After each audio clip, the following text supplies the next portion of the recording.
Hello and welcome back to the Tubs. Welcome back to the Great Cricketer indeed. Of course, the Great Cricketer is powered by Cred, who are bringing insane rewards during this World Cup. Of course, everyone knows you can pay any bill you like with Cred, not just your credit card bill, your phone bill, your electricity bill. You can pay any bill you like, just like South Africa might need to pay a couple of speeding fines.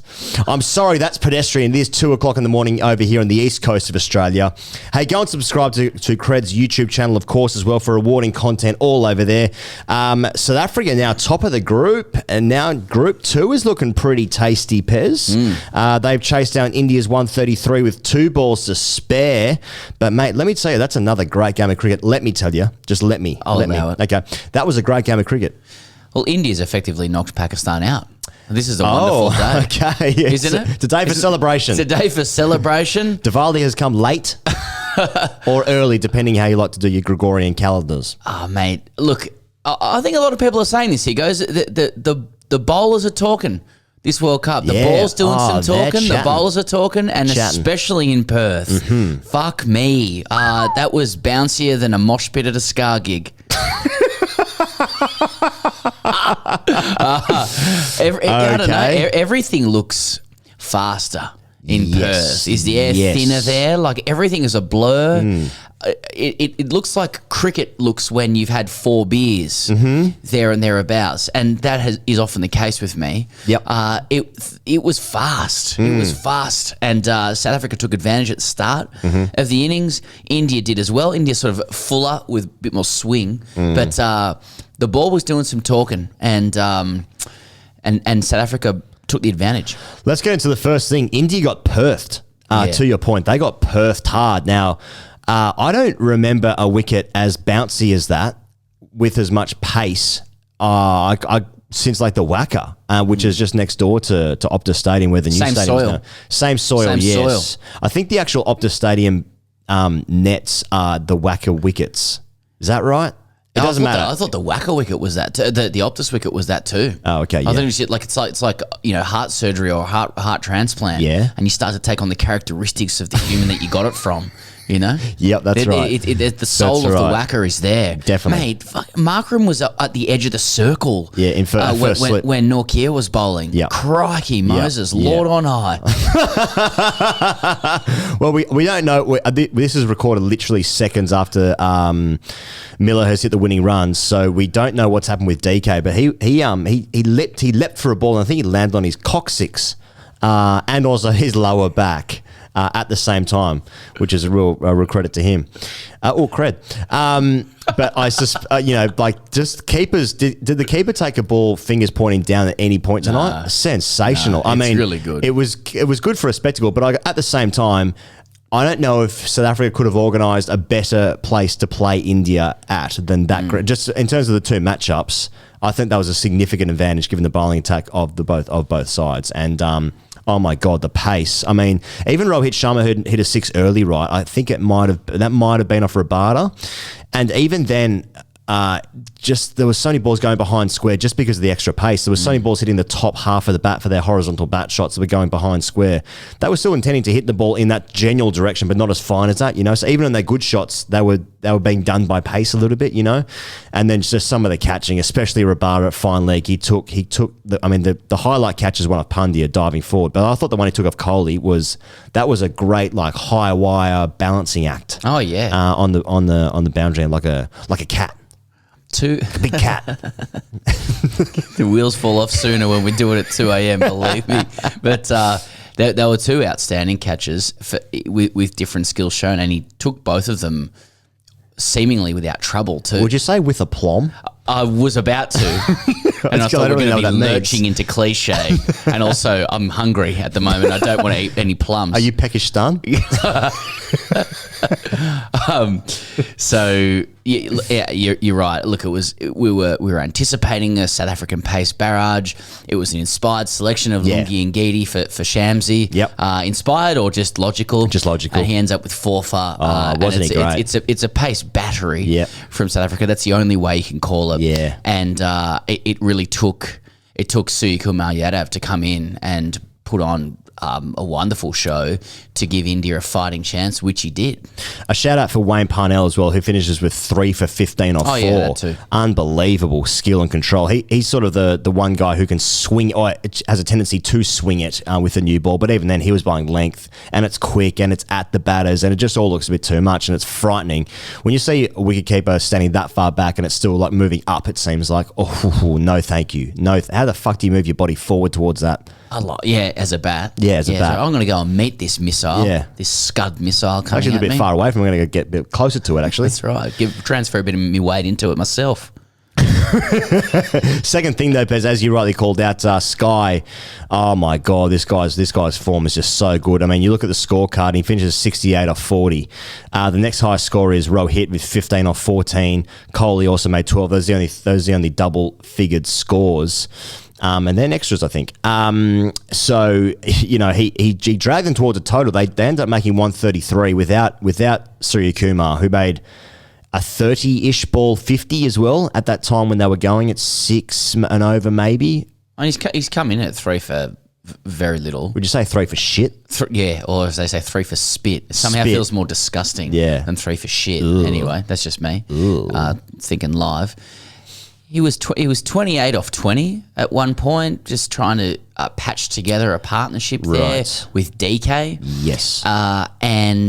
And they had to milk for a while. And we all have to milk from time to time.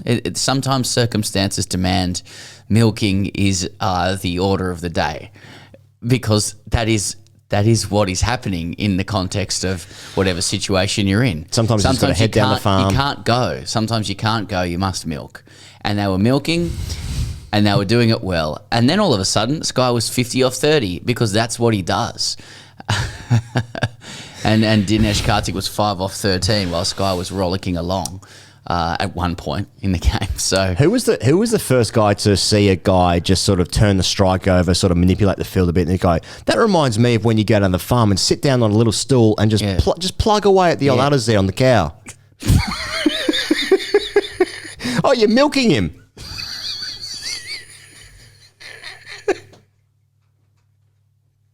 I've seen this before.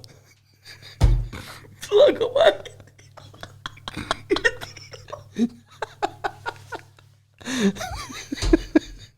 I just want to know who the first person was to say that.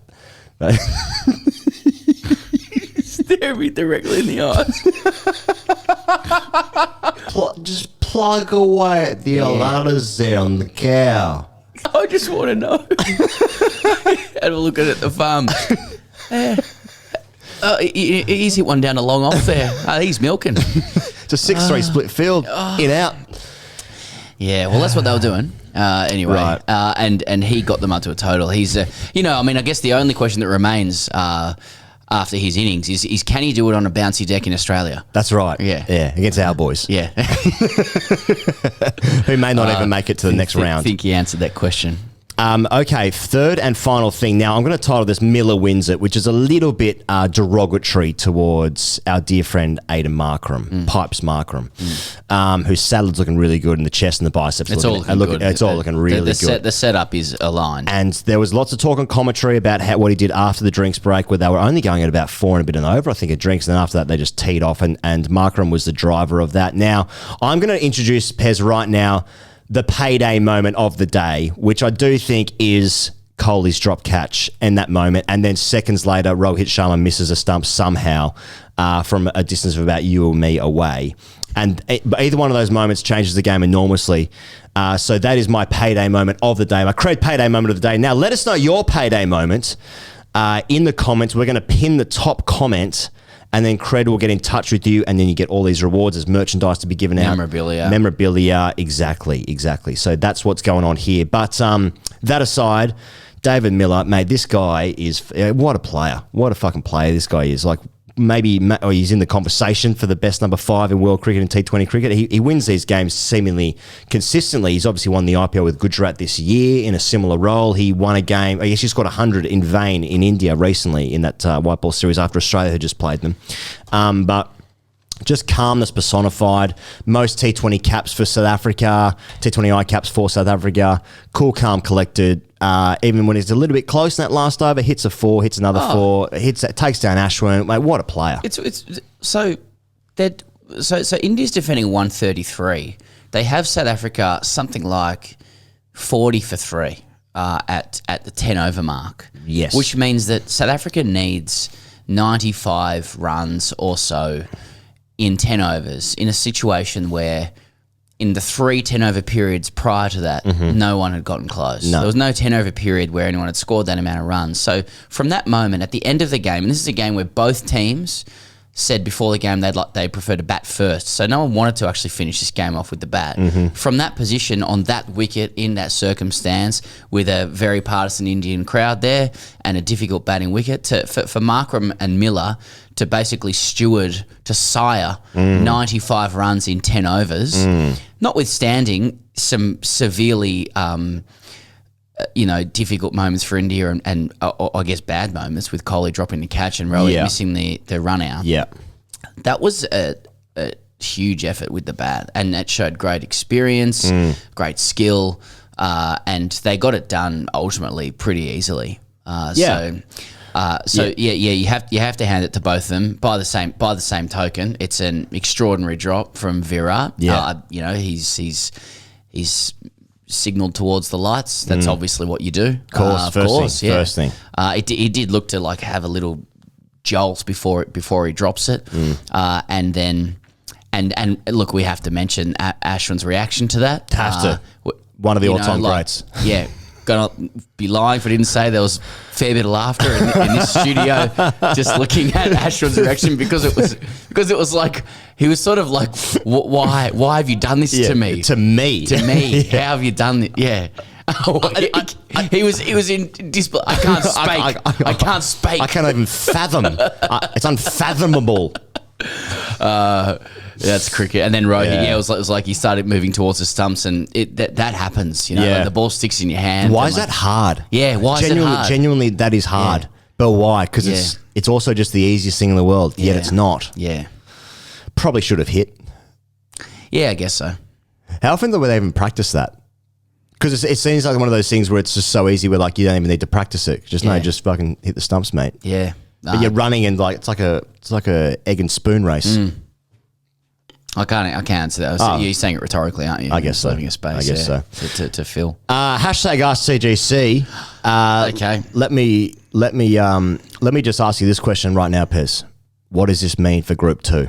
What does this mean for the World Cup? What does this mean for all of us?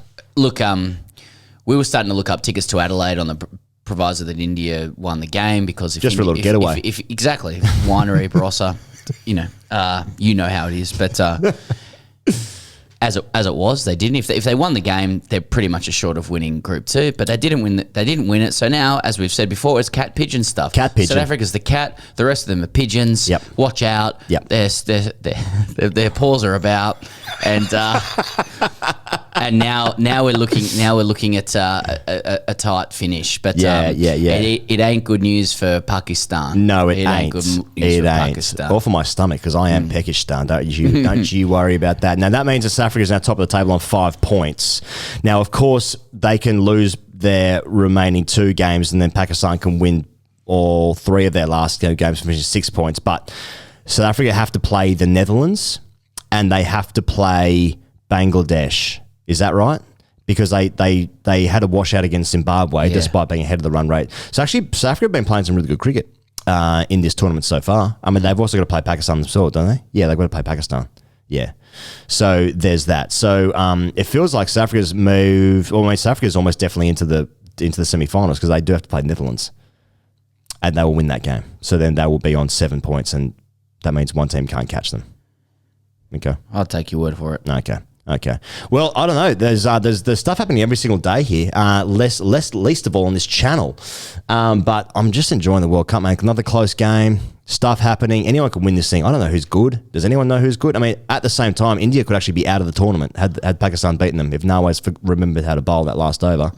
It's cutthroat tournament. It's a cutthroat tournament. Do you want a couple of questions? There's a lot of serious questions here. Okay. From Max. Yeah, I've got one. In Higgins' voice, please. What the fuck was that from India? What What do you mean? I thought South Africa just played really well. Yeah, exactly. On conditions that suited them perfectly. Okay, there's just a lot of serious questions here. Which, Okay. Extreme Barista says, did India purposely lose so Pakistan couldn't win? Yeah, I think that's definitely a factor. Rikesh Wag says, Rishikesh Wag says, why me? Yep, of course. Yeah, that was Ashwin's vibe as well. I like it. Ram 2019 says, is it worth doing analysis on days when India lose given the fewer viewers on YouTube? Hi, Mum and Dad. Yeah, that's right. This is for Mum and Dad. They don't watch this shit. Okay, U87B writes in, boys, the Perth pitch smelled like old whacker today. Very nice pitch which gave a lot of juice. Yeah. And also long lever sixes. India were about 20 runs short. We're about 20 runs short. Oh, okay. I mean, we haven't introduced the olfactory senses. I like the idea someone can go up to a pitch and go, "That's the whacker." Well, you know what? I saw a lot of sniffs tonight, mate. Yeah, that's a lot of sniffs tonight. I like it. A lot of sniffs tonight. Yeah. Ian Stevens, is T20 good? Are people enjoying this tournament? That's weird. And I'll finish with it. Nimesh Bandari, same kind of thing. He writes Indian fielding, then attaches a GIF, and it's of Gennaro Gattuso, the wonderful AC Milan midfielder. They say, sometimes it may be good, sometimes it may be shit. Good night.